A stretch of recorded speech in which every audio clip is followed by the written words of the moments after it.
Bismillahirrahmanirrahim. Welcome back to Business Mathematics 2. We will do lecture number 25 today about applications of integral calculus. Before we start, let's review what we did in the last lecture.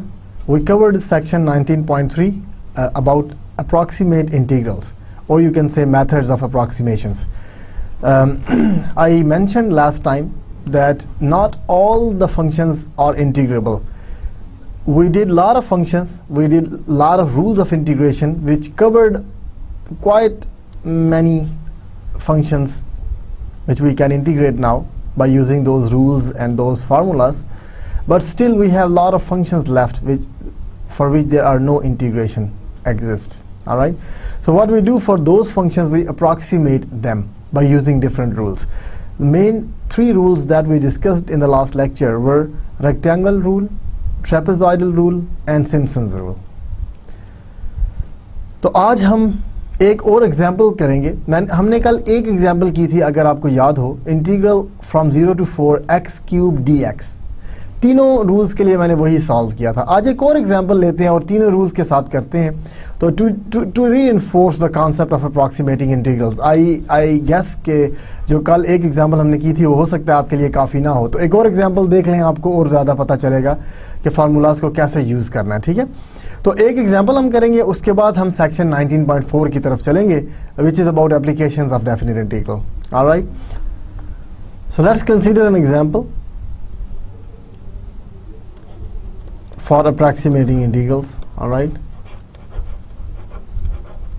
this example is about approximation of integral or approximating integrals, और तीनों rules हम use करेंगे इसमें.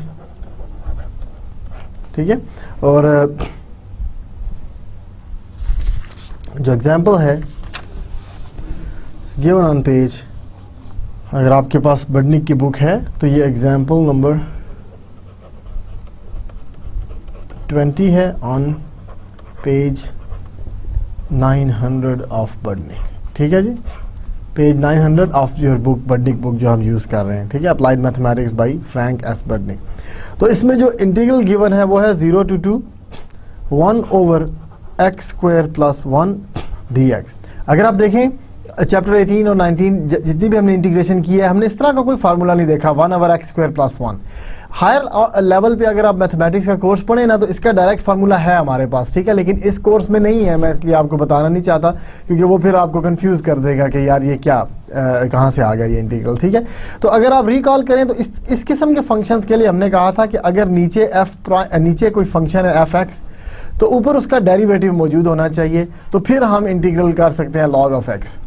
ठीक है, log of fx plus c. लेकिन अब इस तरह की कोई चीज़ नहीं है. ठीक है, हमारे पास fx तो है लेकिन ये मिसिंग है. देखें इसके ऊपर डेरिवेटिव x स्क्वायर प्लस 1 का 2x है, लेकिन 2x हमारे पास नहीं है. अगर सिर्फ कांस्टेंट होता डेरिवेटिव हम उसे एडजस्ट कर लेते 2 और 2 को डिवाइड करके, लेकिन x को डिवाइड नहीं कर सकते. याद रखिए, वेरिएबल पार्ट को मल्टीप्लाई डिवाइड नहीं किया जा सकता. ठीक है, तो इसमें हमें फिर न्यूमेरिकल अप्रॉक्सीमेशन जो है उसका सहारा लेना पड़ेगा. So let's approximate this integral using 3 methods and subdividing into 4 subintervals. Again हम चारों methods के लिए n को 4 ले रहे हैं, यानी कि 4 subintervals ले रहे हैं हम. ठीक है, आपने लास्ट लेक्चर पढ़ा है तो आपको पता है कि n क्या होता है. ठीक है, 4 subintervals. अगर 4 subintervals लें तो x नॉट जो है वो शुरू होगा, वो क्या होगा 0 से 2 तक है ना हम, तो डेल्टा x पहले निकाल लेते हैं. तो डेल्टा x क्या होता है, पहले डेल्टा x निकाल लेते हैं. Delta x is b minus a by n. अब b क्या है, upper limit, a lower limit divided by n, number of intervals 4, तो दिस इज 2 बाई 4 0.5 आ गया. ठीक है जी, तो 0.5 आ गया. इसका मतलब है आपके पास जो पार्टीशन बनेगी x नॉट, जो सबसे पहला नंबर होता है उसको x नॉट कहते हैं. फिर x1 क्या होता है कि x नॉट में आप डेल्टा x ऐड कर दें, यही होता है ना, x not plus delta x, तो ये आएगा 0.5. फिर x2, ये x1 में डेल्टा x. ठीक है, x1 0.5 है और डेल्टा x भी 0.5 है, तो ये 1 हो जाएगा. ठीक है, इसी तरह x3 जो है अब 1 में, ये जो आंसर आया x2 1 में डेल्टा x ऐड करें तो ये 1.5 हो गया.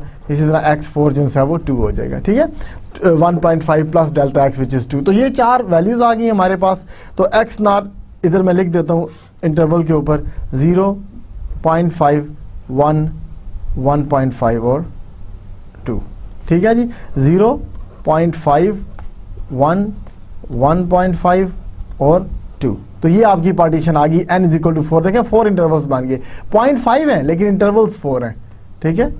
1, 2, 3, 4 इंटरवल्स बन गए। अब अगर मैं रेक्टेंगल रूल यूज करता हूं फर्स्ट में, ठीक है, तो मुझे क्या निकालना पड़ेगा? सबसे पहले हम रेक्टेंगल रूल यूज करते हैं, ठीक है। रेक्टेंगल रूल अगर हम यूज करें तो आपके पास जो फार्मूला था, रेक्टेंगल रूल ये कहता है कि आप मिड पॉइंट्स पे फंक्शन की वैल्यू निकालें। ये मिड पॉइंट जो है 1, 2, 4 इंटरवल्स के 4 मिड पॉइंट्स हैं, इन पे आपने वैल्यू निकालनी है। मिड पॉइंट 0 और 0.5 को ऐड करके 2 पे डिवाइड करें तो मिड पॉइंट आएगा 0.25। 0.5 और 1 के दरमियान 0.75 आ जाएगा, ये 1.25 आ जाएगा और ये 1.75। तो ये 4 मिड पॉइंट्स आ गए आपके पास। अब जो रेक्टेंगल रूल है, रेक्टेंगल रूल कहता जी कि 0 to 2 1/x² + 1 जो है dx, ठीक है। या अगर आप चाहें तो पहले फार्मूला लिख लेते हैं। तो फार्मूला जो है रेक्टेंगल रूल का वो ये है, a to b fx dx is approximately equal to delta x fx1, ये मिड पॉइंट्स हैं, ठीक है। x1 तो हमने किसी और को कह दिया तो आप fx1 ना कहें, fx1 स्टार कह दें, ठीक है। आप इसमें ये कर दें कि xi स्टार जो है ना, ये है mid point of interval i। वो इसलिए मैं स्टार डाल लूँ, देखें पहले में ऑलरेडी हम कह चुके हैं x0, x1 इनकी वैल्यूज मिड पॉइंट्स नहीं है, ये एंड पॉइंट्स हैं। तो अगर x1 0.5 है तो मिड पॉइंट को मैं x1 तो नहीं दोबारा कह सकता ना, तो आप x1 स्टार कह दें कि ये पहले इंटरवल का मिड पॉइंट है, ठीक है। तो x1 स्टार कह दें mid point of interval i, ठीक है। तो फर्स्ट इंटरवल का mid point plus second interval का mid point x2 star plus third interval का मिड पॉइंट x3 स्टार और फोर्थ इंटरवल का मिड पॉइंट x4 स्टार, ठीक है, क्योंकि n हमने 4 लिया हुआ है। अब इन अवर केस हमारे पास तो है ये 0 से 2 और 1/x² + 1, ये हमारा फंक्शन है। सो डेल्टा x क्या था? 0.5 हमने निकाला ना, डेल्टा x 0.5, ठीक है। उसके बाद fx1 क्या है? फंक्शन आपका है 1/x² + 1, तो पहले पॉइंट प्लग इन कर देते हैं। x1 स्टार क्या है? 0.25, ये x1 स्टार, ये जो है ना ये x1 स्टार है, ठीक है। x2 स्टार जो है वो ये है 0.75, x3 स्टार जो है वो ये 1.25 है और x4 star is equal to 1.75, right. So f of 0.25 plus f of 0.75 plus f of 1.25 and f of 1.75। तो अब हमारा फंक्शन जो है दिस इज इक्वल टू, देखिए ये इंटीग्रल राइट साइड के अप्रोक्सीमेट है, लेकिन ये जो इक्वल है ना, ये लेफ्ट को नहीं हम कह रहे, ये इसको कह रहे हैं कि ये जो राइट साइड है दिस इज इक्वल टू, क्योंकि ये तो हम सॉल्व कर रहे हैं ना, तो इसलिए इक्वल, लेकिन ओरिजिनल इंटीग्रल अप्रोक्सीमेट ही रहेगा। अब f of 0.5 क्या है? ये देखें x की जगह 0.25 रखा स्क्वायर प्लस 1, इसी तरह f की जगह 0.75 रखा स्क्वायर प्लस 1, f की जगह x की जगह 1.25 रखा और फिर x की जगह 1.75 स्क्वायर प्लस 1, ठीक है। तो अब इन सब को ऐड करें तो जो आंसर आता है वो आता है 1.10879, ठीक है। इन सब को सिंप्लीफाई करके आप ऐड कर लें तो ये आपके पास इंटीग्रल आ गया, इंटीग्रल की अप्रॉक्सीमेट वैल्यू आ गई, ठीक है। So this is your answer by using rectangle rule, ठीक है। अब अगर हम दूसरा रूल जो हमारा था ट्रेपेजॉइडल रूल, अगर हम उसको यूज करें, ट्रेपेजॉइडल रूल, ठीक है। ट्रेपेजॉइडल रूल क्या था कि आपका जो a to b fx dx है, ये आपका a to b fx dx है, this is approximately equal to b minus a by 2n, यानी डेल्टा x बाई 2 भी लिख सकते हैं आपको, और फिर f ऑफ x नॉट जो y नॉट था plus 2 times f of x1, 2 times f of x2, 2 times f of x3 plus f of x4 अकेला आ गया। बुक में y नॉट भी है, तो आप अगर चाहें तो y नॉट लिख लें, बेशक ये y नॉट है plus 2y1 plus 2y2 plus 2y3 plus y4, ये एक ही चीज़ है, ठीक है। ये लिख लें या ये लिख लें, क्योंकि y नॉट क्या है? f of x not, y1 क्या है? f of x1, तो इसलिए मैंने फंक्शन की वैल्यूज डायरेक्ट लिख दी। अब अगर आप हमारे केस में देखें तो ये है 0 to 2 1/x² x squared plus 1 dx. So this is approximately equal to b minus a which is 2 minus 0 by 2n. n हमारे पास 4 है. f of x naught, अब ये x naught स्टार नहीं है, ये आपके लेफ्ट एंड पॉइंट्स हैं, ये वाले, ये है x naught, ये वाला x naught, x1, x2, x3, x4, ये पॉइंट्स. ठीक है, अब आपने वो मिड पॉइंट नहीं लेना यहाँ पे.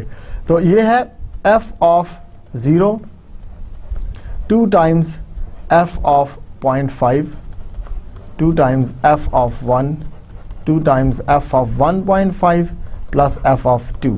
इसके साथ 2 नहीं आएगा. So this is 2 by 2 cancelled, 1 by 4 बाहर आ गया. f of 0 is 1 over 0 square plus 1. 2 times 1 over 0.5 square plus 1. 2 times 1 over 1 square plus 1.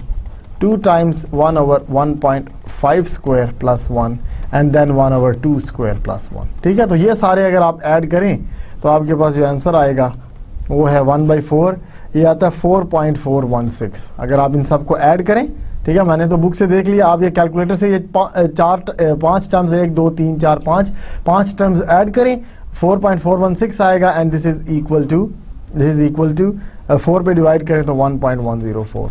ठीक है, सो हेंस अब देखें ये तो इक्वल था कि ये राइट साइड इसके इक्वल आई है, ये राइट साइड इसके इक्वल है, लेकिन आपका जो इंटीग्रल है ना 0 से 2 1 over x square plus 1 dx, this is still approximately equal to 1.104. ठीक है, बाय ट्रेपेजॉइडल रूल. तो ये आपका आंसर आया अगर हम ट्रेपेजॉइडल रूल यूज करें. ठीक है, सिम्पसन्स रूल यूज करके इसी एग्जांपल को देखते हैं. अब हम सिम्पसन्स रूल यूज करके इसी एग्जांपल को देखते हैं. तो सिम्पसन्स रूल जो है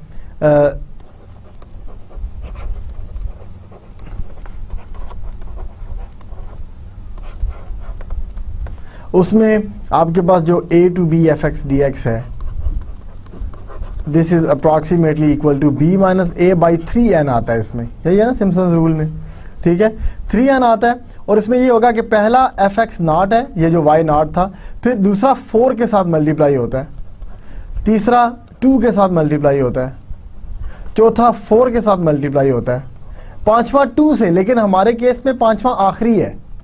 ठीक है, x3 x4 ये लास्ट है, तो लास्ट वन किसी से मल्टीप्लाई नहीं होता. तो देखिए ना, दोनों 4 है, 142 142, दोनों तरफ से एक जैसा चलता है, 142 142 इस तरह. ठीक है, तो ये देखें ये आपका रूल आ गया. अब अगर हम अपने केस के लिए इसको लिखें 0 to 2 1 over x square plus 1 dx, तो ये आपका अप्रॉक्सीमेटली इक्वल होगा 2 minus 0 by 3n which is 4. fx not यानी x नॉट तो f0 था ना, तो ये आया 1 over 0 square plus 1 plus 4 times 1 over x1 जो है वो 0.5 है, तो 0.5 स्क्वायर प्लस 1, 2 टाइम्स x2 जो है ये 1 है, तो 1 स्क्वायर प्लस 1 आ गया. x3 जो है वो है 1.5 स्क्वायर प्लस 1, f4 जो है वो 2 स्क्वायर प्लस 1.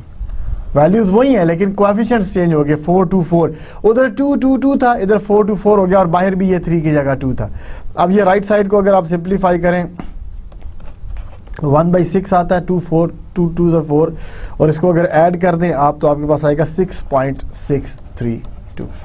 ठीक है जी, अब ये आप इसको अगर आप सिंप्लीफाई करें तो आपके पास आया 1.105. तो देखें काफ़ी क्लोज है, 1.104 था, एक 1.105 आ गया, एक 1.108 है, तो तीनों ही काफ़ी क्लोज हैं एक दूसरे के. ठीक है, क्योंकि ज़ारा एक ही चीज़ को अप्रॉक्सीमेट कर रहे हैं ना. सो हेंस अगर हम सिम्पसन्स रूल यूज़ करें तो यही इंटीग्रल जो पिछले मेथड से 1.104 आया था, ये अप्रॉक्सीमेटली आ गया 105 के, तो ये सिम्पसन्स रूल से आ गया. ठीक है, तो इसलिए तीनों ही अप्रॉक्सीमेशंस हैं, तो काफ़ी करीब आ रही हैं आपस, और तीनों ही एग्जैक्ट वैल्यू के भी करीब होंगी, जो अगर हमें पता होता कि एग्जैक्ट वैल्यू क्या है. तो ठीक है जी, तो ये दोबारा से हमने इन तीनों रूल्स की एक ही एग्जांपल हमने तीनों रूल से दोबारा कर ली ताकि री इन्फोर्स हो जाए हमारा टॉपिक जो हमने लास्ट टाइम पढ़ा था. हमने एक ही एग्जांपल की थी उस वक्त, तो ये एक और एग्जांपल आ गई, थोड़ी सी और प्रैक्टिस हो गई हमारी. आपसे भी यही रिक्वेस्ट है कि आप को 2-3 प्रॉब्लम और उठाएं और इन तीनों रूल्स से उनको हल करें. ठीक है, और ताकि अभी से जो सा ये टॉपिक आपके जहन में अच्छी तरह से बैठ जाए. ठीक है, तो ये था हमारा सेक्शन 19.3, जिसमें जो लास्ट टाइम हमने किया था उसकी आज हमने एक और एग्जांपल कर ली.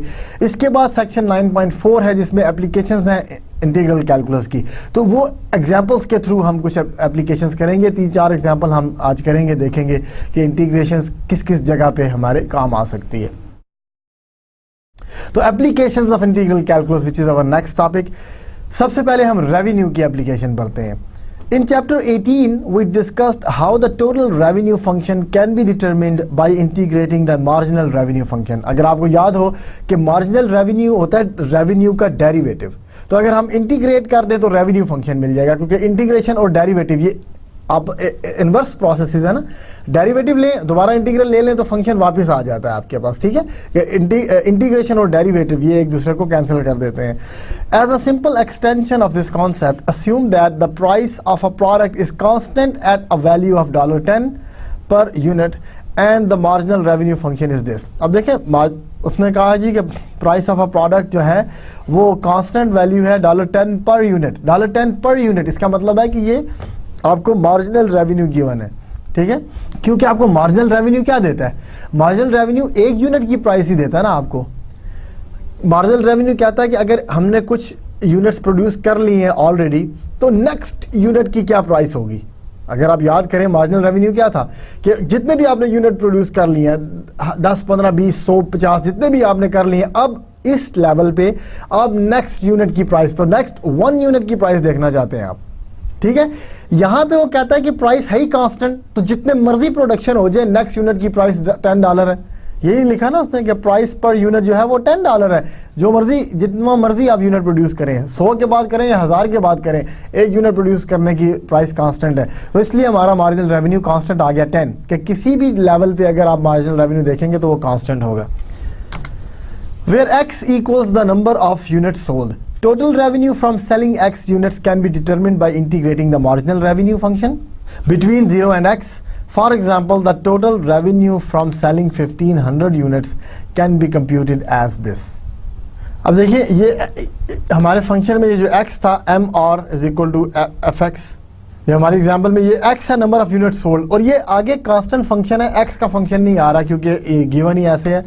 अब X number of unit sold है। अब वो कह रहा है कि जो टोटल रेवेन्यू है 1500 यूनिट्स प्रोड्यूस करने का, वो इंटीग्रेशन से आएगा कि अगर आप मार्जिनल रेवेन्यू को इंटीग्रेट कर दें फ्रॉम 0 to 1500, ठीक है, कि आपने 1500 यूनिट्स सोल्ड किए हैं, तो आपने मार्जिनल रेवेन्यू फंक्शन जो है आपका FX, ठीक है, ये मार्जिनल रेवेन्यू फंक्शन, इसको अगर इंटीग्रेट कर दें तो आपको ये रेवेन्यू दे देगा, टोटल रेवेन्यू 1500 यूनिट्स सेल करने से। ये डेफिनेट इंटीग्रेशन की आपके पास आ गई। अब देखें जो फंक्शन था आपका वो क्या था, 10 था, 10 dx। कांस्टेंट फंक्शन की इंटीग्रेशन क्या होती है, 10x, और फिर हमने लिमिट्स यूज़ करनी है, तो ये आ गया 10 टाइम्स 1500 और 0 रखेंगे तो 0 ही आ जाएगा, तो ये आ गया $15,000, ठीक है जी। तो $15,000 आपका टोटल रेवेन्यू आ गया 1500 यूनिट प्रोड्यूस करने से। अब देखिए हमने क्या किया बेसिकली, अगर देखिए अगर हमें पता कि एक यूनिट की कॉस्ट 10 है तो 1500 यूनिट्स की कितनी कॉस्ट होगी उसको मल्टीप्लाई कर देंगे, तो देखिए ना बड़ी आसानी से, और हुआ वही है, देखें 10 को 15 से मल्टीप्लाई कर दिया। जो इंटीग्रेशन हमने की थी, ये कांस्टेंट फंक्शन लेने का मकसद ही यही था कि आप इंटीग्रेशन से भी देखें कि वही आंसर आता है और डायरेक्ट भी देखें कि वही आंसर आता है। अगर आपका रेवेन्यू फंक्शन कांस्टेंट ना हो तो फिर हम उसको चेक नहीं कर सकते। तो एटलीस्ट इस एग्जाम्पल से आप अपने आप को कन्विंस कर सकते हैं कि ये जो फार्मूला हमने लिखा है ये ठीक है, ठीक है ना, कि आपका मार्जिनल जो रेवेन्यू है उसको इंटीग्रेट कर देने से आपको ये मिल जाएगा total revenue. This is a rather elaborate procedure for calculating total revenue, since we simply could have multiplied price by the quantity sold to determine the same result, ठीक है। तो आप यहाँ पे मल्टीप्लाई करके भी देख सकते थे total unit sold times the price, ठीक है, तो वो हमने इंटीग्रेशन से भी निकाला। However, it does illustrate how the area beneath the marginal revenue function can be interpreted as total revenue or incremental revenue, ठीक है। अब the additional revenue associated with increasing sales from 1500 to 1800 units can be computed as, अब देखिए ये तो हमें at least हमें ये तो पता चल गया ना कि आप एरिया अंडर, क्योंकि इंटीग्रेशन जो है वो एरिया अंडर द कर्व देता है, तो area under the revenue function आपको टोटल रेवेन्यू दे देता है, ठीक है। इसी तरह वो अगर आप 1500 से 1800 तक चले जाएं तो फिर कितना रेवेन्यू जनरेट होगा वो यहाँ से आ जाएगा कि आप इंटीग्रेशन कर दें 15 से 1800 तक, ठीक है, कि आप 0 से 1500 तक किया तो वो पहले 1500 का आ गया, और 0 से 15 से 18 तक वो आपको दे देगा। तो 18,000 माइनस 15,000, तो ये आपके पास 18,000 माइनस 50,000 ये आपके पास एरिया आ गया। इसको अगर हम आपको दिखाऊं, अगर मैं यहाँ पे कि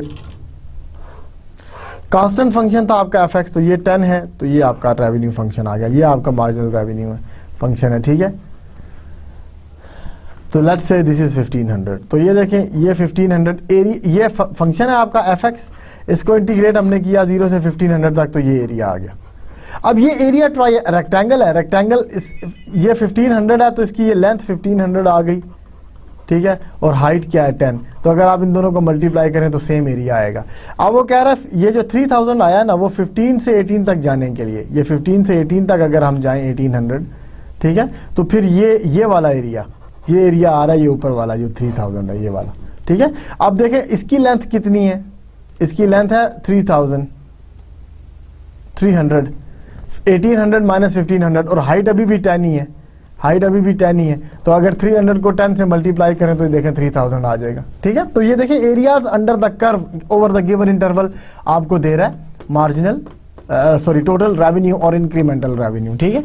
तो इस तरह से आप किसी भी रेवेन्यू मार्जिनल रेवेन्यू फंक्शन को इंटीग्रेट करके टोटल रेवेन्यू निकाल सकते हैं, ठीक है। तो इसको फार्मूले को जनरलाइज करते हैं, इस फार्मूले को जनरलाइज करते हैं कि आपके पास अगर मार्जिनल रेवेन्यू गिवन है as a function of F of X, तो आपके पास जो टोटल रेवेन्यू आएगा ना,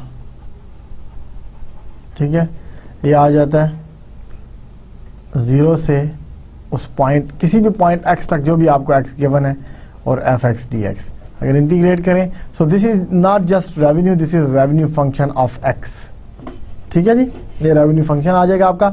अब अगर आपको रेवेन्यू चाहिए 1500 यूनिट्स का, तो आप ये निकाल सकते हैं। अगर आपको रेवेन्यू चाहिए बिटवीन, ठीक है, ए से बी तक का, अगर आपको रेवेन्यू चाहिए किसी इंटरवल के दरमियान ए टू बी के दरमियान 0 से 15 तक नहीं चाहिए, तो आप उसको 0 से तो वो रेवेन्यू आप ये भी निकाल सकते हैं कि आप ए से बी तक उसको इंटीग्रेट कर दें अपने फंक्शन को, तो वो 2 पॉइंट्स के दरमियान रेवेन्यू दे देगा, ठीक है। इसके बाद एक और एग्जांपल देखते हैं, maintenance expenditures. An automobile manufacturer estimates that the annual rate of expenditure RT for maintenance on one of its model is represented by the function, ठीक है। तो वो जो फंक्शन है वो है RT is equal to 100 plus 10t square, ठीक है।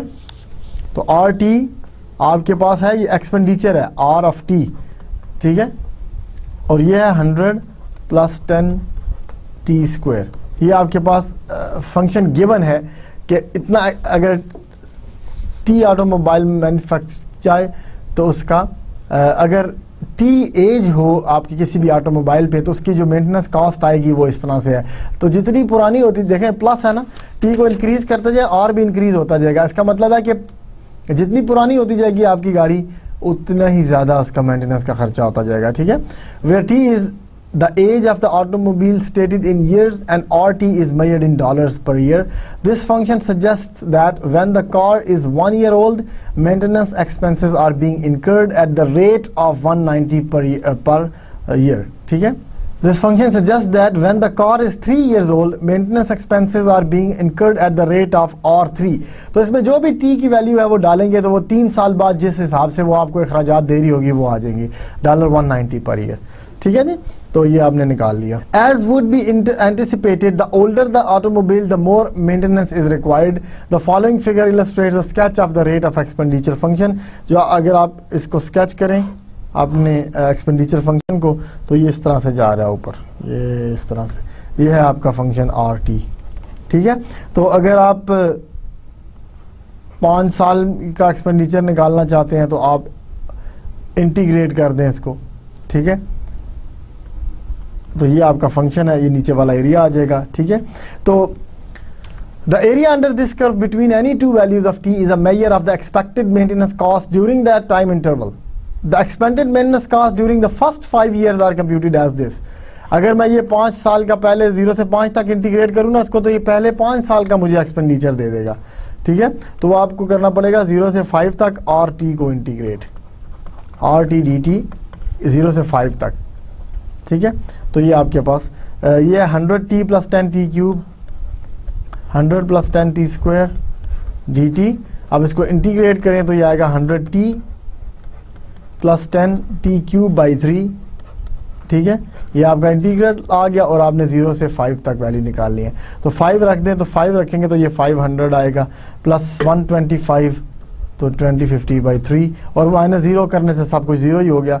तो आंसर जो आया ये आया $916.67। तो ये आपके पहले 5 साल, तो ये आपके पहले 5 साल जो एक्सपेक्टेड कॉस्ट है गाड़ी की मेंटेनेंस पे जो लगेगी वो ये है 916.67, ठीक है। इसी तरह अगर आप 5th ईयर में निकालना चाहें, लेट्स से अगर आप कहें कि यार ये तो पूरे 5 साल किया, तो पहले 4 को छोड़े 5वें साल मेरा कितना खर्चा आएगा, ठीक है। तो of these expenditures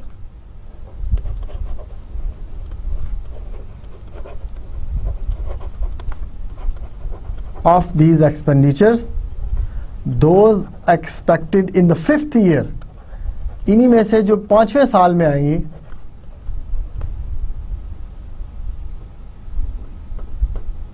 those expected during 5th year or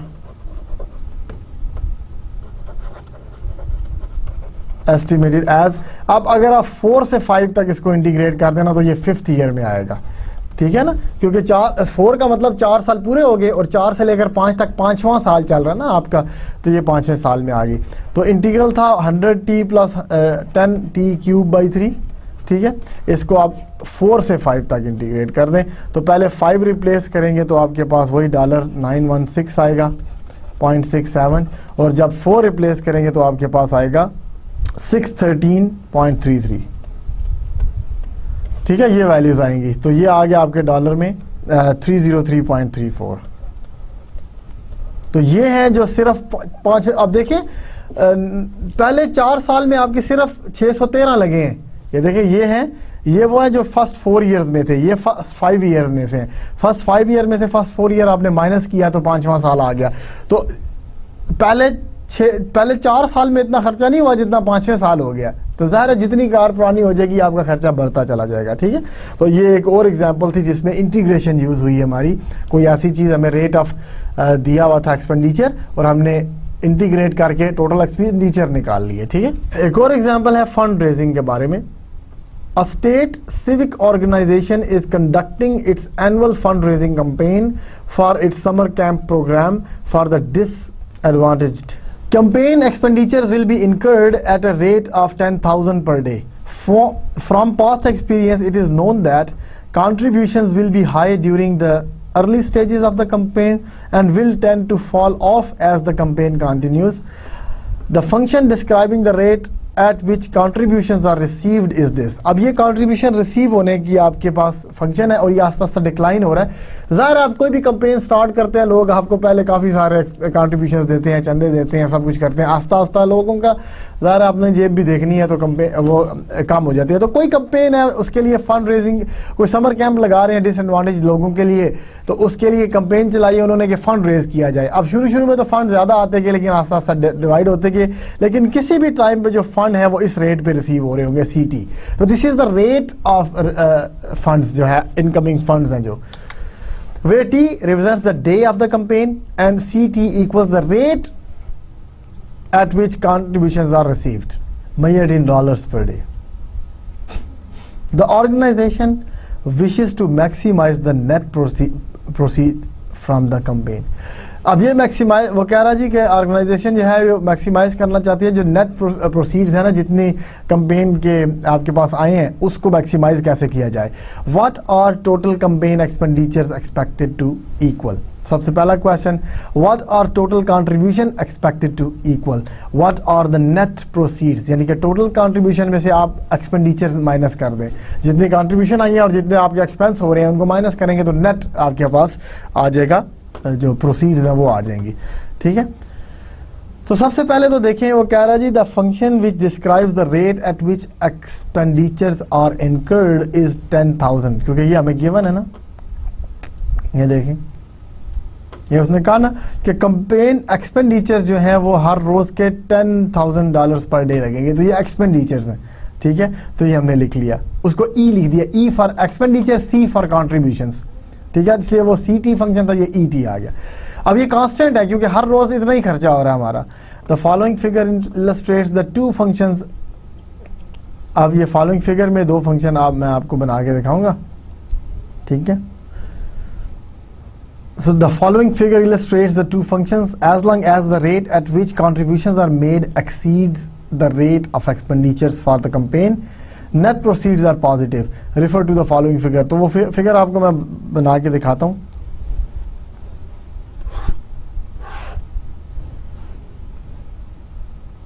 ये आपकी फिगर है, 10,000 पे आपके एक्सपेंडिचर्स हैं और ये कांस्टेंट है, तो ये आपका फंक्शन है ई टी विच इज़ 10,000, ठीक है। और फिर जो दूसरा वो 20,000 से शुरू होता है, अगर आप ज़ीरो रखें ना टी को तो 20,000 है और फिर आस्ता आस्ता 10 पे जाके ड्रॉप हो जाता है, ठीक है। ये आपका फंक्शन ड्रॉप होता होता होता ये 10 से गुजरेगा और नीचे चला जाएगा, तो ये आपका फंक्शन है सी टी, ठीक है। ए ई टी और सी टी। अब ये वाली वो कह रहा है ये वाला रीजन, कि इस रीजन में जब तक हम रहेंगे, जब तक आपका कॉन्ट्रीब्यूशन एक्सपेंडिचर से ज़्यादा है, उस वक्त आपका नेट प्रोसीड्स जो है वो पॉजिटिव रहेंगी। इस पॉइंट पे आके आपका एक्सपेंडिचर और कंट्रीब्यूशन बराबर होगी और इसके बाद आप नुकसान में जा रहे होंगे कि आपके कंट्रीब्यूशन इतनी नहीं आ रही जितना एक्सपेंडिचर है। और ये 10 हमने कहाँ से निकाला, ये जो 10 है ये कैसे आया, ये इधर से आया। देखिए वो कह रहा है कि net proceeds will be positive up until the time when the two graphs of the two functions intersect. तो ये है intersection. The rate of expenditure exceeds the rate of contribution, that is the contribution would be coming in at a rate of less than 10,000 per day. इसके बाद यहाँ पे, ठीक है, इसमें देखें 10,000 तो यहाँ पे था ना और आपकी कंट्रीब्यूशन 10,000 से कम हो गई, तो इसका मतलब है आपके नेट जो प्रोसीड्स हैं वो नेगेटिव हो गई। ये हम नहीं चाहते, तो इधर तक हम नहीं जाएंगे, हम इधर तक रहेंगे।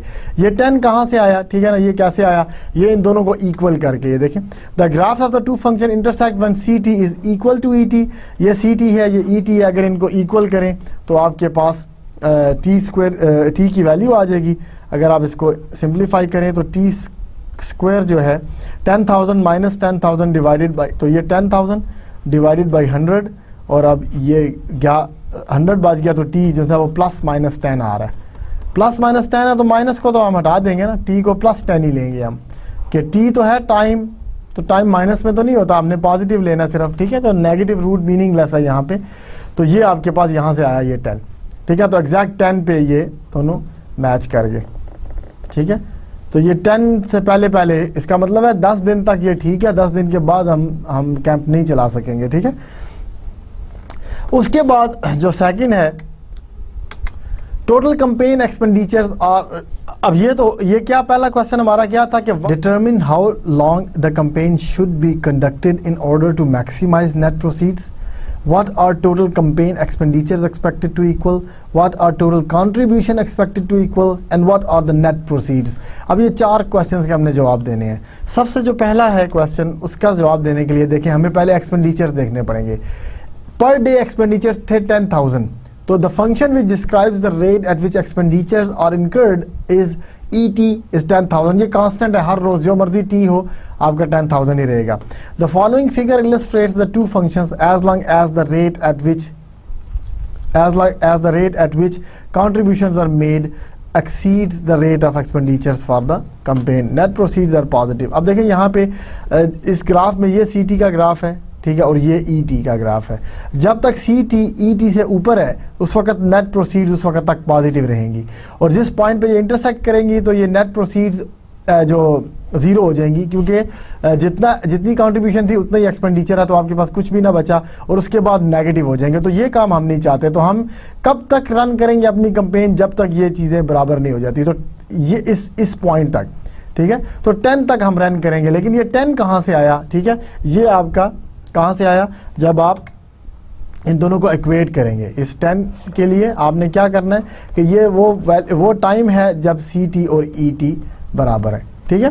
तो सी टी और ई टी जब बराबर है वो ये हैं, जब सी टी और ई टी को बराबर रखते हैं तो वो -100 T square plus 20,000 is equal to 10,000। इसको सिंप्लीफाई करें तो T is equal to plus minus 10 आएगा।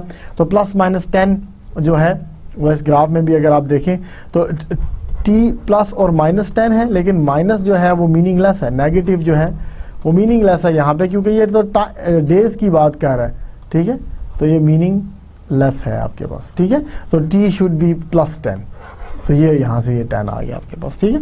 तो 10 दिन तक हमारी कैंपेन चलनी चाहिए, इसके बाद आपकी क्योंकि नेट प्रोसीड्स ही नेगेटिव हो जाएंगे तो हमें नहीं चाहिए, इसके बाद अपने जेब से हम कुछ नहीं खर्च करना चाहते, सब कुछ कंट्रीब्यूशन से, ठीक है। तो कंट्रीब्यूशंस जब तक पॉजिटिव रहेंगी, जब तक कंट्रीब्यूशंस एक्सपेंडिचर से ज़्यादा रहेंगी उस वक्त तक हम चलाएंगे कैंपेन, तो 10 दिन के बाद हम कैंपेन बंद कर देंगे, ठीक है। इसके बाद वो कह रहा है कि जो टोटल एक्सपेंडिचर्स हैं वो कितने होंगे आपके ड्यूरिंग 10 डेज। तो that the net total expenditures are represented by the area under E, ठीक है। ये जो आपका फंक्शन ई है, इसके अंडर जो टोटल एरिया है ये आपको टोटल एक्सपेंडिचर्स दे देगा between t is equal to 0 and t is equal to 10। This could be found by integrating e, या आपका फंक्शन जो ई टी है इसको इंटीग्रेट करने से आपका टोटल एक्सपेंडिचर आ जाएगा। अगर आप इसको इंटीग्रेट करें, और इसका एक और मेथड ये भी हो सकता है, और मोर सिंपली बाय मल्टीप्लाइंग, ये इसलिए हम कर रहे हैं, या देखिए दोबारा ग्राफ की तरफ चलते हैं। एक ग्राफ में ये ई टी जो है ये कांस्टेंट फंक्शन है, स्ट्रेट लाइन, तो जो एरिया अंडर दिस कर्व है दिस इज रेक्टेंगल, ठीक है। ये जो एरिया है ये वाला, ये एरिया रेक्टेंगल है, तो रेक्टेंगल में तो हाइट को विड्थ से मल्टीप्लाई कर देंगे, 10 है और हाइट आपकी 10,000 है, तो अगर इन दोनों को मल्टीप्लाई कर देंगे तो आपके पास टोटल एरिया आ जाएगा। तो ये इस तरह से हमने एरिया निकाल लिया कि जो 10,000 पर डे था उसको 10 डेज से मल्टीप्लाई किया तो 100,000 आपके पास एक्सपेंडिचर आ गए। या आप इसको वो इंटीग्रेट करते अगर आप, ठीक है, इंटीग्रेट अगर आप करते 10 दिन तक इंटीग्रेट करना है तो 0 से 10 तक ई टी को इंटीग्रेट कर दें, यही आंसर आएगा, ठीक है। ई टी है आपका 10,000, डी टी 10,000 की इंटीग्रेशन आएगी 10,000 टाइम्स टी, और ये 0 से 10 है, तो जब आप 10 रखेंगे तो 10,000 को 10 से मल्टीप्लाई करें 100,000 आ जाएगा।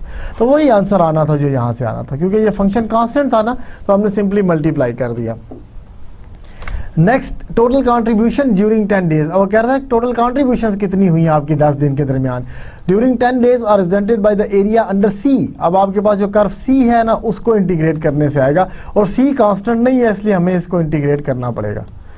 ये आपके पास जो सी टी था उसको इंटीग्रेट करें 0 से 10 तक। सी टी क्या है, -100t² प्लस 20,000, ये आपका सी टी था, डी टी।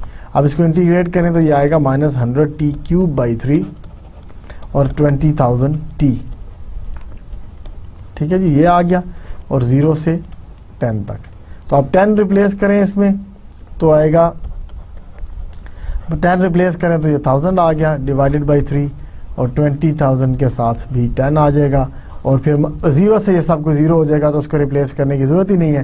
तो ये आपका जो टोटल आया वो आया 166,667.67। तो $1,66,666 आपके पास कंट्रीब्यूशन आई, ठीक है, और जो एक्सपेंडिचर थे वो आपके पास आए थे 100,000। तो अब नेट प्रोसीड्स कितनी आई आपके पास, net proceeds are expected to equal, इनको आप सब्ट्रैक्ट कर दें कि जो आपने सी निकाला था 166,667, ये आपके टोटल कंट्रीब्यूशंस थी, इनमें से जो टोटल एक्सपेंडिचर्स आपके आए वो सब्ट्रैक्ट कर दिए, तो ये आएगा 66,666.67। तो ये इतने डॉलर आपके पास नेट प्रोसीड्स में आ गए, ठीक है जी, ये आपकी नेट प्रोसीड्स, ठीक है। तो देखिए ये एक और एग्जांपल थी जिसमें हमने इंटीग्रेशन को यूज करते हुए चीजें फाइंड आउट की हैं, ठीक है। तो जब रेट ऑफ चेंज किसी चीज का गिवन हो तो हम इंटीग्रेट करके उस चीज की वैल्यू निकाल सकते हैं। रेट गिवन है तो इंटीग्रेशन आपको एग्जैक्ट वैल्यू दे देती है, ठीक है। तो यही काम हम करते जा रहे हैं अभी तक। एक और एग्जांपल देखते हैं, blood bank management. Blood bank management किस तरह से होती है। A hospital blood bank is conducting a blood drive to replenish its inventory for blood. Usually आपने देखा होगा मुख्तलिफ हॉस्पिटल या रेड क्रॉस वाले या इस तरह ब्लड बैंक वाले आते हैं मुख्तलिफ स्कूलों में, कॉलेजों में, यूनिवर्सिटीज़ में, ऑफिस में जाके वो ब्लड लेते हैं ताकि उनके हॉस्पिटल में जो ब्लड की जो इन्वेंटरी है वो कम पड़ गई है तो उसको फुलफिल कर लें, ताकि जब इमरजेंसी में पेशेंट्स आते हैं तो वहीं हॉस्पिटल के अंदर से ही उनको मिल जाए, ब्लड मिल जाए। ठीक है, तो उसके लिए वो एक ब्लड ड्राइव रख रहे हैं कि आप मुख्तलिफ जगहों पे जाके लोगों से ब्लड लेते हैं। The hospital estimates that blood will be donated at a rate of, again देखिए रेट गिवन है, blood will be donated at the rate of DT pints पर डे। ब्लड जो होता है वो पिंट्स में होता है, या पाइंट्स भी कहते हैं इसको, PINT पाइंट। ठीक है, तो पाइंट्स पर डे या पिंट्स पर day, where DT is 500 e to the minus 0.40। ठीक है, जिस तरह लीटर और आउंसेस और ये वो सारे हैं ना लिक्विड के लिए, इसी तरह पॉइंट्स भी लिक्विड के लिए एक अमाउंट यूज होती है। ठीक है, आई गेस अगर आप गूगल पे सर्च करें आपको 1 पॉइंट इक्वल टू कितने फ्लूइड आउंसेस के इक्वल होता है वो आपको बता देगा। T equals the length of the blood drive in days. अब कितने दिन तक आपने ब्लड ड्राइव करनी है, ये T दे रहा है आपको। If the goal of the blood drive is 1000 pints, when will the hospital reach its goal. देखिए उसका गोल ये है कि हमने को बहुत ज्यादा ये नहीं है कि बस लोगों से खून लेते जाए, आखिर खून को स्टोर भी तो करना है ना, ब्लड को स्टोर भी करना है कहीं जाके, उस पर कोई प्रोसेस भी होंगे, उसकी भी कॉस्ट है। तो हमें इस वक्त 1000 पिंट्स चाहिए, तो बस हम कितने दिन तक ये काम करें कि हमें 1000 पिंट्स आ जाए। ठीक है, ये आप क्वेश्चन है। In this problem, the area between the graph of D and T axis is given, DT कह लें इसको, of bloods in points. Unlike previous applications, the desired area is known. अब देखें पिछली एप्लीकेशन में क्या हुआ था कि पिछली एप्लीकेशंस में क्या हुआ था कि हमें T गिवन होता था, हम एरिया निकालते थे। पिछली एप्लीकेशंस में हमें T गिवन होता था, हम एरिया निकालते थे। अब हमें एरिया गिवन है, हमने T निकालना है। तो ये जो आपकी ब्लड ड्राइव का वो था वो इस तरह 500 से शुरू हो रहा है।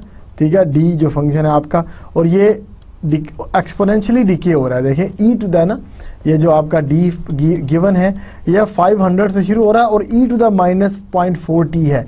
और देखें ये वही एक्सपोनेंशियल डिके मॉडल है, तो ये माइनस की वजह से डिके है ना, तो डिके मॉडल इस तरह नीचे जाते हैं। ठीक है, तो डिके मॉडल इस तरह से डिके होते जाते हैं, एक्सपोनेंशियली डिकेइंग मॉडल इस तरह से। अब वो कह रहे हैं ऐसा टाइम निकालें, ये T फाइंड आउट करें कि आपको एरिया 1000 दे दे, यानी कि 1000 पिंट्स आपके पूरे हो जाए। कितने दिन तक, अब उल्टा काम हो गया कि T हमें चाहिए कि कितने दिन तक हम कैंपेन जारी रखें ताकि हमारे पास 1000 पॉइंट्स पूरे हो जाएं। ठीक है, तो ये कब होगा, इसको आप T की वैल्यू को T स्टार कह दें, let's say T is equal to T star, हमें नहीं पता। ठीक है, let's say this T is T star. तो अगर ये बात है तो आपके कब ये पूरे होंगे, हम कब शो करेंगे इसको पूरा, कि जब आपके पास इंटीग्रेशन जो है, ये देखें, the hospital will reach its goal when 0 to T star, वो जो हमने T स्टार नहीं कहा जिस चीज़ को, और आपका जो DT है e to the 0.4t dt, ये जब 1000 हो जाए। देखिए राइट साइड पे एरिया हमें गिवन है, और एरिया अंडर द कर्व क्या होता है कि आप फंक्शन को इंटीग्रेट कर दें फ्रॉम 0 टू T स्टार, ये गिवन है, और T स्टार निकालेंगे। तो इसको अगर हम सिंप्लीफाई करें तो जो इंटीग्रेशन है वो क्या आएगी, 500 तो कांस्टेंट है, और इंटीग्रेशन जो एक्सपोनेंशियल फंक्शन की है वो आती है e to the minus 0.4t, और डिवाइड हो जाएगा -0.4। ठीक है, और ये आएगा 0 से T स्टार तक इक्वल टू 1000। अब अगर इसको आप सिंप्लीफाई करें, ठीक है, तो ये 0.4 इधर 5000 को 4 पे डिवाइड करें तो ये 1250 आएगा, -1250, और स्टार पुट करें पहले तो e to the minus 0.4t star आएगा, और माइनस अगर 0 पुट करें तो e टू द माइनस 0 आएगा, इज इक्वल टू 1000। ठीक है, अब आप अगर इसको T स्टार के लिए सॉल्व करें, ये -1250 डिवाइड कर दें, -1250 डिवाइड कर दें। ठीक है, 1250 डिवाइड करें, ये कैंसिल हो गया, और यहाँ पे जो भी आपके पास आंसर आता है वो हम निकाल लेते हैं। तो इसको अगर हम सिंप्लीफाई करें तो ये आएगा e to the minus 0.4t star, और minus e to the 0 is 1, and this is equal to 1.2। ये आ रहा है आपके राइट साइड पे। ठीक है, आप सिंप्लीफाई करें, आप 1 को ऐड कर लें, -0.4t star equal to 1 add होगा तो 0.2 आ जाएगा। ठीक है, अब हमने ये e को कैसे ख़त्म करना है, e को ख़त्म करने के लिए हमें एंटी लॉग चाहिए होता है। तो जब ये T स्टार लेंगे तो e उधर जाके नेचुरल लॉग बन जाता है, नेचुरल लॉग ऑफ 0.2, और फिर अब ये 0.4 को डिवाइड कर दें, 0.4 को डिवाइड कर दें माइनस, ठीक है। तो जो टी स्टार आएगा वो आपके पास आ जाएगा, ये लॉग लेके इसकी वैल्यू डिवाइड करें तो आपके पास जो वैल्यू आएगी वो 4.032 आएगी, 4.0235। तो इसका मतलब है कि 4 डेज तक अगर आप अपनी कैंपेन जारी रखें, अब ज़ाहिर है 4.02 इसको तो करने की जरूरत नहीं है, 0.023 तो कुछ आवर्स में आएगा, पता नहीं मिनट्स में आएगा, तो 4 दिन तक अगर करें तो हम 1000 के करीब करीब पहुंच जाएंगे, ठीक है। Therefore the hospital will reach its goal in 4 days approximately, ठीक है जी।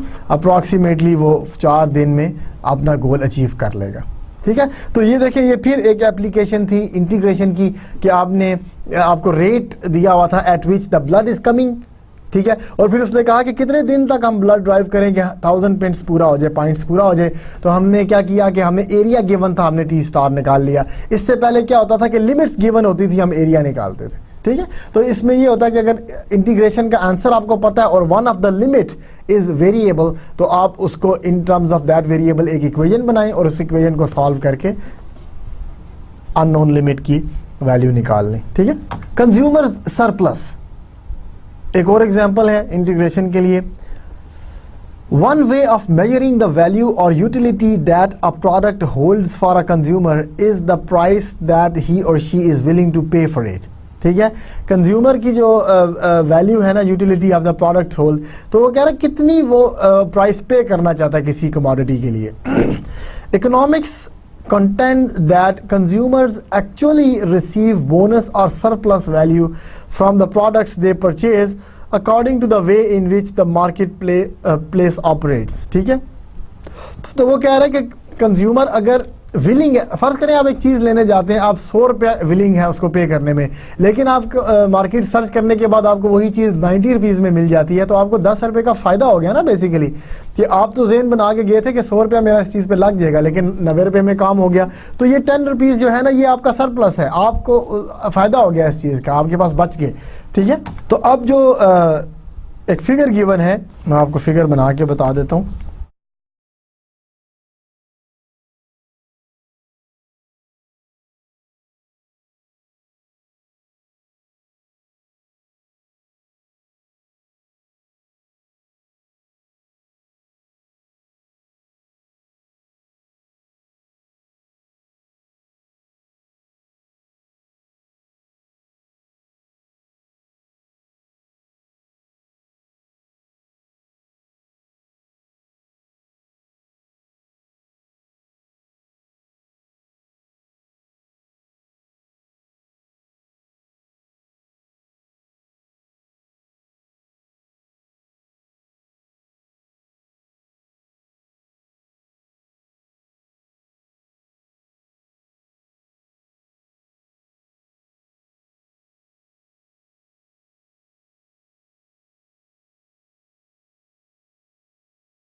तो ये फिगर इसमें सप्लाई और डिमांड फंक्शंस गिवन है आपके लिए। ये क्वांटिटी डिमांडेड है, यानी कि ये है P square minus 40p plus 400। ये आपका डिमांड फंक्शन है, ठीक है, जो प्राइस के साथ साथ डिमांड कम होती जा रही है, ठीक है। ये देखें, प्राइस के साथ साथ डिमांड कम होती जा रही है। और जो आपका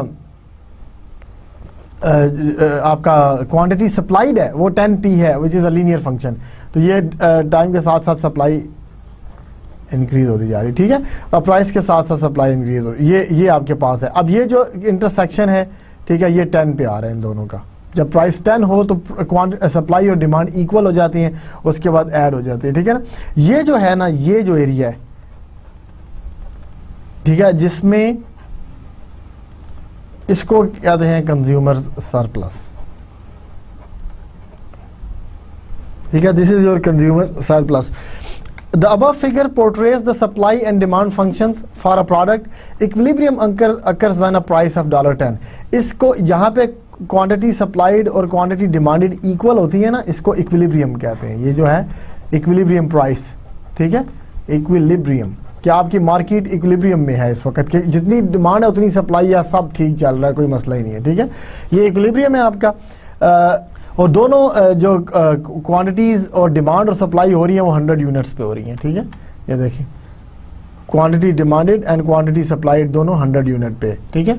तो इसका मतलब है सब कुछ ठीक है।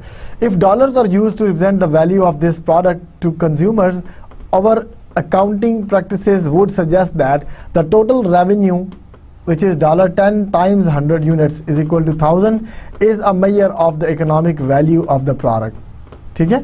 तो value of the economic product क्या है, देखें 10 उसकी प्राइस थी, ये पी है ना, $10 उसकी प्राइस थी और 100 यूनिट्स आप डिमांड में सप्लाई कर रहे हैं, तो 10 को अगर 100 से मल्टीप्लाई कर दें, ये 1000 है, ठीक है। तो $1000 को इकोनॉमिक वैल्यू कहते हैं, इकोनॉमिक वैल्यू 1000, ठीक है।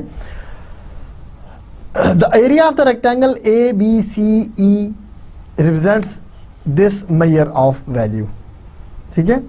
तो रेक्टेंगल जो आपकी ABCE है, ये इसको उसने A कहा है, इसको B, ये C है और ये E है, ठीक है। तो ये जो है ना, ये जो एरिया है, ये वाला एरिया, इस रेक्टेंगल का जो एरिया है, ये रेक्टेंगल का, इसको वो इकोनॉमिक वैल्यू कह रहा है कि प्राइस और क्वांटिटी जहाँ पे क्वांटिटी सप्लाई डिमांडेड जहाँ पे सेम है, उस पे जो रेक्टेंगल बनती है ना, उसको वो इकोनॉमिक वैल्यू कहता है और ज्योमेट्रिकली ये उसकी वैल्यू है, ठीक है।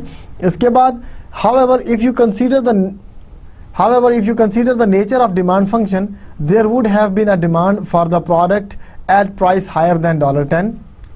That is, there would have been consumers willing to pay almost $20 for the product. क्योंकि देखें डिमांड तो रहती है, ये अगर आप फिगर में देखें तो डिमांड तो 20 तक है, 20 के बाद जाके डिमांड 0 हो जाएगी। तो अभी भी अगर मैं 20 भी कर दूं तो कुछ ना कुछ डिमांड तो अभी भी है ना प्रोडक्ट की, ठीक है। तो उसके बाद जाके 0 हो रहा है ये, तो डिमांड तो रहेगी, ठीक है। And additional consumers would have been drawn into the market at prices between $10 and $20. If we assume that the price these people would be willing to pay is a measure of the utility the product holds for them, they actually receive a bonus when the market price is $10, ठीक है। तो again हम अगर इसको refer करें कि यहाँ पे हम लोग, क्योंकि डिमांड तो अभी भी है, देखें अगर मैं 15 भी कर दूं तो डिमांड है ना हमारे पास, 12, 11, 12 इन सब वैल्यूज पे कुछ ना कुछ डिमांड है, क्योंकि demand function is still positive. तो इसका मतलब है अगर हम $10 पे प्राइस फिक्स कर देंगे तो उन कस्टमर्स को बोनस मिलेगा जो $10 से ज़्यादा पे करना चाह रहे हैं, ठीक है ना। तो economists would claim that a measure of the total utility of the product is the area ABCDE, and when the market is in equilibrium, the extra utility received by the consumers, referred to as the consumer surplus, is represented by the shaded area CDE, ठीक है। तो अब वो ये कह रहा है कि इसका मतलब है कि इक्विलिब्रियम के बाद भी हमें ये सारे का सारा जो एरिया है, ये आपके पास है, कस्टमर विलिंग टू पे हैं, लेकिन इसमें से अगर आप ये वाला जो इकोनॉमिक वैल्यू हमने निकाली थी ये माइनस कर देंगे तो ये सरप्लस आ जाएगा, ये जो एरिया है ये कंज्यूमर का सरप्लस, ठीक है। और ये निकालेंगे हम कैसे कंज्यूमर सरप्लस, ये इसको इंटीग्रेशन से हमें निकालना पड़ेगा कि आप, क्योंकि ये कौन सा फंक्शन आपका, ये फंक्शन अभी भी QD है, ये फंक्शन QD है ना, तो QD को अगर मैं 10 से 20 तक इंटीग्रेट कर दूं तो ये कंज्यूमर सरप्लस आ जाएगा, ठीक है। तो ये आया 10 से 20 तक, अगर हम QD को क्वांटिटी डिमांडेड को इंटीग्रेट कर दें विद रिस्पेक्ट टू P, क्योंकि price is our function here, so 10 to 20 price is our independent variable here. तो ये क्वांटिटी डिमांडेड थी p square minus 40p plus 400। इसको with respect to p integrate कर दें आप, तो ये बनेगा p cube by 3 minus 40p square by 2 plus 400p, और ये आपने वैल्यू निकालनी है 10 से लेकर 20 तक। तो एक दफ़ा 20 रिप्लेस करें, एक दफ़ा 10 रिप्लेस करें, तो जो टोटल आपके पास आएगा वो आएगा जी 333.34। तो ये कंज्यूमर सरप्लस आपके पास, ठीक है। तो कंज्यूमर सरप्लस ये देखना है कि पहले आप इक्विलिब्रियम जहाँ पे है, इक्विलिब्रियम से लेकर आगे तक जहाँ तक आपका फंक्शन पॉजिटिव जा रहा है, ठीक है, उस वक्त तक आप इंटीग्रेट करके देख लें कि कितना कंज्यूमर सरप्लस है, ठीक है। तो our accounting methods would value the utility of the product at 1000. Economics would contend that the actual utility is 1333 और that the consumer surplus equals 333.34, ठीक है। अकाउंटिंग मेथड्स तो कह रहे हैं कि आपकी यूटिलिटी ऑफ द प्रोडक्ट जो है वो 1000 है, क्योंकि इक्विलिब्रियम प्राइस वहां पे है, लेकिन इकोनॉमिक्स जो है वो कहते हैं कि नहीं, एक्चुअल जो यूटिलिटी वैल्यू थी वो 1333 रुपए थी, क्योंकि जब तक डिमांड आती रहेगी हमें तो फायदा ही है ना, डिमांड जब तक है हम करते रहेंगे। तो टोटल डिमांड जब तक वो जीरो नहीं हो जाती, 0 से 20 तक, ठीक है, वो आपकी 1333 रुपये है, उसमें से आप 1000 निकालें तो 333.34 जो है ये आपका सरप्लस में जा रहा है, ठीक है। This measure of added or bonus utility applies particularly to those consumers who would have been willing to pay more then $10। तो ये उनको भी कवर कर रहा है जो विलिंग हैं पे करने के लिए। प्राइस तो आपने 10 पे फिक्स कर दी, ठीक है, क्योंकि वहां पे इक्विलिब्रियम है, लेकिन उसके बाद जो कस्टमर्स विलिंग टू पे थे मोर देन $10, उनके लिए जो सरप्लस है, एक्चुअली जो मार्केट वैल्यू है, इसका मतलब है वो 1000 नहीं थी बल्कि 1000 से ज्यादा थी, जो हमने कस्टमर से लिए नहीं। तो एक्चुअल वैल्यू तो थी ना उस चीज़ की, क्योंकि लोग उसको ज़्यादा पैसे दे के बाई करना चाहते थे। आपने सेल लगा दी, जो भी कर दिया आपने, कम पैसों पे सेल लगा दी, ज़्यादा आइटम सेल कर दी है, जो भी है, लेकिन जो सरप्लस है वो आप रखते हैं। तो कंज्यूमर सरप्लस जो है वो भी एक इंटीग्रेशन की एप्लीकेशन में आ गया कि आपको एक क्वांटिटी सप्लाइड और क्वांटिटी डिमांडेड गिवन थी, आपने एरिया अंडर जो एक्सेस में एरिया था क्वांटिटी डिमांडेड का, इक्विलिब्रियम के बाहर जो area under the quantity demanded function था, वो आपको कंज्यूमर सरप्लस मिल जाता, ठीक है। तो 4 से ज़्यादा एग्जांपल्स किए हैं आज इंटीग्रेशन की एप्लीकेशंस के लिए, जिसमें रेवेन्यू भी था, मेंटेनेंस भी थी, कंज्यूमर सरप्लस भी था, इस तरह की सारी चीज़ें, और हमने देखा कि कैसे इंटीग्रेशन इन्वॉल्व होती है आपके प्रॉब्लम्स में, रियल वर्ल्ड प्रॉब्लम्स में, ठीक है। तो आज जो हमने किया, एक एग्जाम्पल की to reinforce the concept of approximating integrals with an example। तो हमने आज एक एग्जाम्पल की जिसको हमने रेक्टेंगल रूल, ट्रेपेजॉइडल रूल और सिम्पसन्स रूल से सॉल्व किया। 1/x² + 1 वाली वो एग्जांपल थी, उस एग्जांपल को हमने तीनों मेथड से सॉल्व किया। तो ये लास्ट लेक्चर की थोड़ी सी और हमने प्रैक्टिस कर ली थी आज, और उसके बाद आज हमने कवर किया सेक्शन 19.4 जिसमें एप्लीकेशंस थी डेफिनेट इंटीग्रल की, ठीक है। नेक्स्ट लेक्चर में हम प्रोबेबिलिटी को इंटीग्रेशन से रिलेट करेंगे। आपने first course of this applied mathematics जो लास्ट सेमेस्टर में पढ़ा, उसमें आपने प्रोबेबिलिटी पढ़ी थी और प्रोबेबिलिटी डिस्ट्रीब्यूशन। तो हम इंटीग्रेशन को देखेंगे कि प्रोबेबिलिटी से कैसे अटैच किया जा सकता है, ठीक है। और उसके अलावा डिफरेंशियल इक्वेशंस की तरफ वापस जाएंगे और कुछ डिफरेंशियल इक्वेशन के बारे में भी पढ़ेंगे। इसके साथ ही आज का लेक्चर ख़त्म हुआ, मुझे इजाज़त दीजिए। I will see you next time with more integration. अल्लाह हाफिज़, अस्सलाम वालेकुम।